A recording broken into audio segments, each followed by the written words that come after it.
Hi,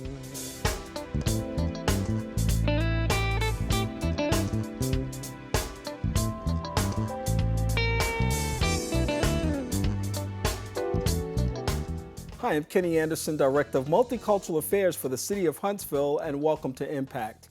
Each week we bring you information about exciting and informative things that we hope will be of some use to you.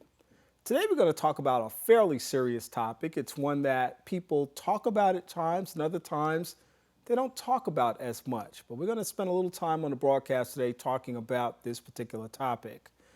I remember growing up at a time when the Surgeon General indicated on cigarette packs, which was a little bit of a ripple effect back then, that cigarette smoking could literally cause cancer. Well, the big box folks didn't like that at that time, and a lot of people were also uncomfortable with that. Of course, over time, we've learned the impact of direct cigarette smoking on the body. But within that window of opportunity over the many years, we've also began looking at the phenomenon of secondhand smoke and what the damages are related to that. Just want to share a few statistics with you. Secondhand smoke is a serious health hazard, causing more than 41,000 deaths per year. Secondhand smoke causes approximately 7,300 deaths due to lung cancer and 33,950 deaths from heart disease each year. And between 1964 and 2014, about 2.5 million people died from exposure to secondhand smoke. So while I'm sitting back thinking that I'm not the smoker, I don't have a problem, perhaps there's a little bit more serious problem than many of us want to know or imagine. Well, here today to talk to us about that and perhaps a little bit more is Kelli Bush. Kelli is with the Alabama Department of Public Health, and we are delighted that she could be with us today. She's Tobacco Control Coordinator for Public Health Area 2. Thank you for being here, Kelli. Well, thank you, Kenny. I'm happy to be here. Well, I've read those statistics, and I'm always alarmed about these kinds of things. I remember growing up, I was one of those trivia people where I looked at numbers and statistics. I was always fascinated by those little bits of trivia that people oftentimes were exposed to. Kind of sensed cigarette smoking was bad, but then started hearing about this thing called secondhand smoke and the fact that there could be some residual effects that people would experience from being exposed to cigarette smoke. And over time, as I said, between 64 and 2014, 2.5 million deaths. That's a lot of people. Talk about this whole phenomenon of secondhand smoking or secondhand smoke and the impact that it has on people's lives. Well, I'm going to back up just a smidge and talk a little bit about cigarette smoking, because we do know it's been associated with lung cancer. But we've had 50 years to study the effects, more than 50 years, and they have now associated the smoking itself with other things such as diabetes even. All kinds of cancer. It can contribute to bladder cancer. Heart disease. Heart disease, exactly. So it's not just lung cancer that we're talking about. And the problem with secondhand smoke is you're getting what the smoker smokes plus, because you're getting a lot from the end of the cigarette. You're inhaling things without filters, and they've shown that there's just no safe level of the secondhand smoke. It also attributes to asthma, cancers, diabetes, and things as well. As a professional in the field, is it kind of a no-brainer to you as it has been to me? I know it's a little bit of a hot topic in some instances as it relates to people on both sides of the argument with regards to what is the real impact of secondhand smoke. But, it didn't take much to me to make a connection between the fact that if I inhale that thing, those vapors that were being emitted by somebody that's smoking, then how am I not impacted by that? How am I not affected by that? Even in the least way, it seems like somebody could seriously be affected. And with all the other environmental hazards and risk out there that can exacerbate conditions and other kinds of things, it just seemed to me like a no-brainer. But a lot of people still don't get that. You're absolutely right, and it's an immediate reaction that happens in the body when it's exposed to toxic chemicals. I think the problem is that the smoking has been so accepted for so long that people, it's not that they refuse to see it, but they don't associate it with toxic chemicals. So therefore, there's just not that, oh, get away, get away. And I'm so glad to see that children are being taught and society is being taught. That's one of the things that I do the dangers of this and why we need to protect ourselves and protect our children, pets, anything that's going to come in contact with the That's a huge secondhand one. smoke. Yeah, it's a huge one right there. We love our pets, and so We if we do. want to, think about the impact that it has on them as well, this is not a benign situation. You cannot be in an environment, inhale these substances, and not be impacted by it in some way. And anyone that's in that environment has the Right. potential to be impacted in some way. Right. And when you think about it being in your home, it's not just what you're inhaling, but it's residuals that are left. And that's where you come across the third-hand smoke.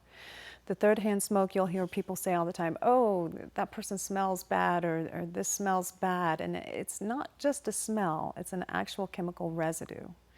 And this is very dangerous to our children and to our pets. I'm gonna talk about them together because they both have smaller systems, and they both react so strongly to it. Being small, especially with pets. A pet will get things on its dander or on its feathers, and then let's say a cat will come along and clean itself. So they're ingesting this residue that's on them. It's very, very serious to our small loved ones. Yeah. So third-hand smoke, that's a fairly new term to a lot of people. At least it's one that people don't hear as often as they hear secondhand smoke. Right. Let me help people understand that even more. So we know that the secondhand smoke are the vapors that are emitted from the person directly who's smoking. It's unfiltered as I'm breathing it in, I'm taking it in, and Right. it's whatever's out there that I'm bringing into my body. So the third-hand smoke is... The third-hand smoke is actually something that everybody's familiar with. It's that smell, or it's that nicotine color on the walls. That's all toxic residue. So we see it and we identify it, but we don't always think about it as another layer of threat Yes. in terms of our health. Exactly. And the sad thing is you see it, you smell it. What's going on? Those chemicals are still being released, even though the smoking has stopped. The chemicals are still there, and they're still being released on that third-hand level. Backing up to secondhand a little bit, secondhand is what the smoker exhales. Secondhand is also what sits there and continues to burn from the cigarette as the cigarette's burning. So you have a couple of different, I guess, actions that are coming at you with the secondhand smoke. Yeah, a couple of potential points of contact that a person can get engaged in. And then when we think about the totality of this conversation, we also connect it to the bottom line for a lot of people. You start talking about the impact of secondhand smoke in the workplace. And I just want to share a few things here, that it costs our economy about $5.6 billion a year due to lost productivity. The health of non-smokers exposed to secondhand smoke at work is at increased risk. Being employed in a workplace where smoking is prohibited is associated with a reduction in the number of cigarettes smoked per day and an increase in the success rate of smokers who are attempting to quit. So you have all of these different benefits for eliminating this, and you have the risk involved with allowing it. And I know that's been a debate, and that's not what we're doing today, but we're basically presenting the facts that these are things that we know, that there is lost productivity in the billions of dollars as a consequence of secondhand smoke. And no business would be acceptable with that. I would not think any business would just say, oh yeah, we're losing billions and that's quite all right. Or the industries are losing billions and we're okay with that. I think awareness is coming about now as people are getting better educated. Our businesses are getting better educated as well.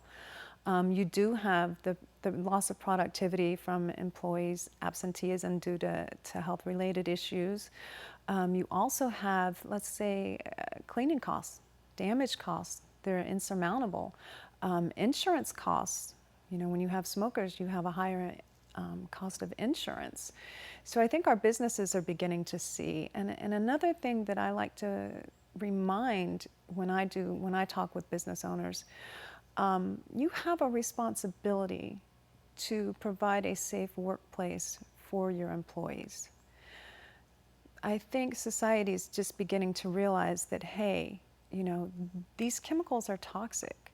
We have had studies done that show that employees that work an 8-hour shift in a smoking environment, say a smoking restaurant or a smoking bar, they are exposed to 39 times the safe annual level that the EPA recommends. Wow. They are actually working an 8-hour shift in hazardous chemicals. Wow, wow. And when you quantify it that way, sometimes it really presents a picture that I think anybody can grasp and fully understand and then be able to make the informed choices and decisions. You mentioned that the employers have a direct interest in their employees and providing a safe environment. They have a vested interest in their business being successful also. Because if they have employees who are not there because of health issues or health costs are rising because of people being sick on the job, those are things that any business owner, any smart business owner, any reasonable business owner would want to definitely consider in that process. I know we've got about 3 minutes left in the broadcast. It's really flown by pretty fast, but I know you do a lot of educational things in the community and you're available to do that type of thing. I did want to ask you, because I did hear you mention this, that a lot of times, you know, secondhand smoke is not the sexiest conversation in a room. No, it's and not. a lot of people are going to move past your table if you're set up, and they're not really interested because either they're not a smoker or they're not really vested in knowing more about secondhand smoke process. So as an educator, how do you address those kinds of challenges? And it is a challenge. I do all kinds of, so much education. That is my main thing that I do. My title is Tobacco Control Coordinator. I do not control anything. At one point in time, they did do inspections in my role, but not anymore. And Right. that's a totally different area. But I educate, and I educate with businesses. I educate with staff. I educate schools in going smoke-free and tobacco-free, the benefits and what we need to do for our people. Basically, if I'm out at a health fair, people will pass my table, like you said. Either it doesn't relate to them or perhaps they're smokers and they don't want to hear it.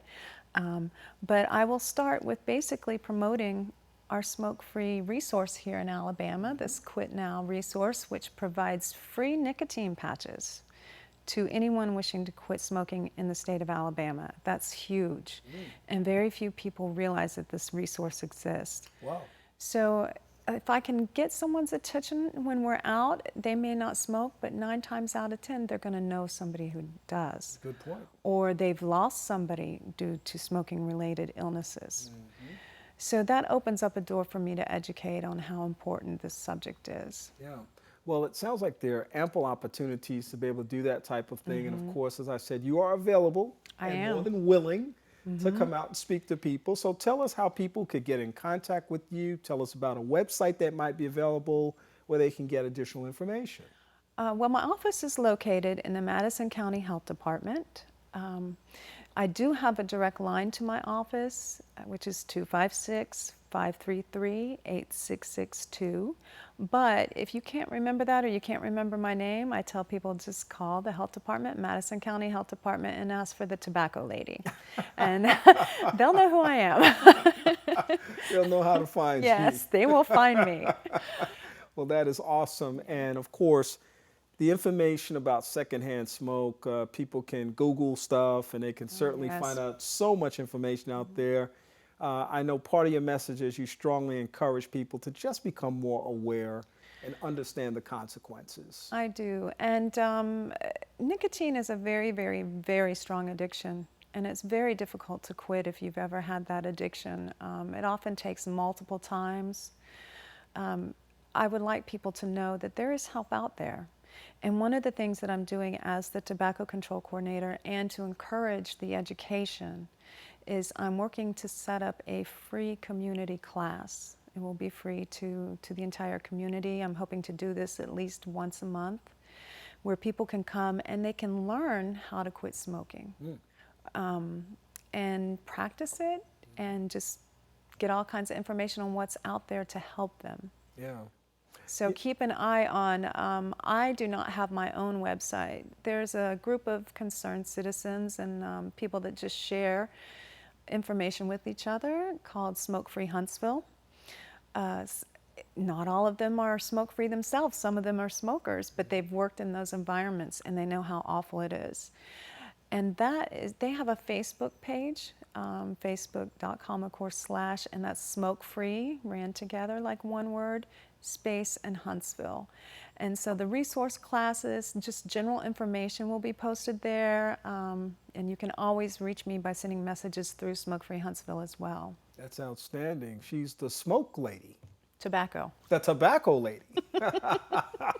Kelli Bush, she's an RN MSM, Tobacco Control Coordinator, Public Health Area 2 for the Alabama Department of Public Health. Thank you for being here with us today and sharing all of this great information. It really is important for us to be able to communicate with people in ways that they can appreciate and understand that there are some concerns out there. We're not trying to mandate anything or legislate anything. These are really about people's lifestyle choices. Exactly. But we want to make sure that they know every option available. And I also appreciate you sharing the difficulty of this habit. This is not an intellectual conversation. No, it's You don't not. just say, I'm going to quit.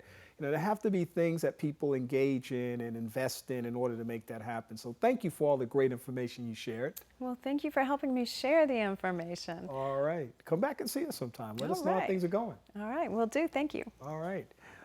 Thank you for being a part of our conversation today. We hope that you've enjoyed all the great information that was shared about secondhand smoke. We hope that you'll be interested enough to do your own research and find out what you can do to either help yourself or help someone that you know learn more about this challenge. And if you've got children, I hope you tuned in today because we did talk about the risk to them. And if you have pets, I hope that you tuned in today because we want you to know about the risks to them as well.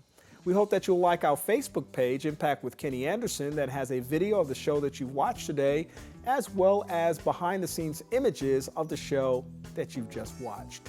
For Impact, I'm Kenny Anderson. I'll see you again soon.